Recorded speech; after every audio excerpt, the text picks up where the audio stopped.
Senator Kiko, although in a sense it's none of my business because he was manifesting that in the Blue Ribbon Committee, iba po ang Witness Protection Program, Section 3 admission in the program, iba po yung Section 10 state witness, iba po yung Section 17 discharge of a state witness.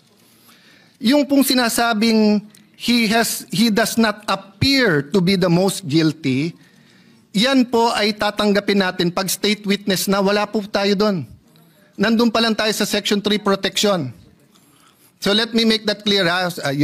Kasi po ang nasabi ng Senate President, paano yun yung perception ng tao, most guilty sila.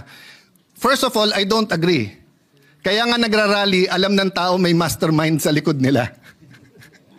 Di ba? Napakagaling naman ng Diskaya na pati BICAM, pati budget, pati everything, sila ba nagpapatakbo ng gobyernong Pilipinas? Di ba? They probably could be one of the most guilty na may kasama sila, pero it is very much possible na may mastermind behind them. At hindi lang po sila ang may ghost. So kung sila ang mastermind, then ibig sabihin, for example, Wow, Sims, etc. Ibig sabihin nun, kasama din sila. Pero kung ginagawa din ng Sims yun, ginagawa din ng Wawaw, maaring individual racket yun, maaring meron pong mastermind. Maaring nasa DPWH yung mastermind. Maaring nandito sa Senado, maaring nasa Kongreso, maaring napakataas ng posisyon. Hindi ko po alam. But assuming for the sake of argument, perception ng tao. Ang perception po is not reality. Trabaho natin to find reality para mabago yung perception. So papakawalan po natin ang possible witness kasi tingin ng tao siya ang most guilty.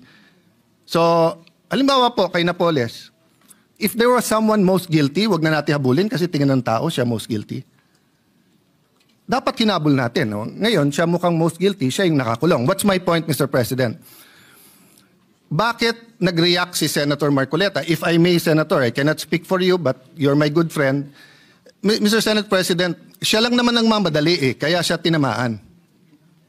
Pero tama na magdali siya, bakit buhay Pag sinabi ng isang witness that his life is in danger, whether we agree with that witness or not, we have to protect their lives. Kahit payag tayo o hindi. Kahit tingin natin nagsisinungaling o hindi. Bakit po? Okay, number one, wala pong magnanakaw na hindi sinungaling.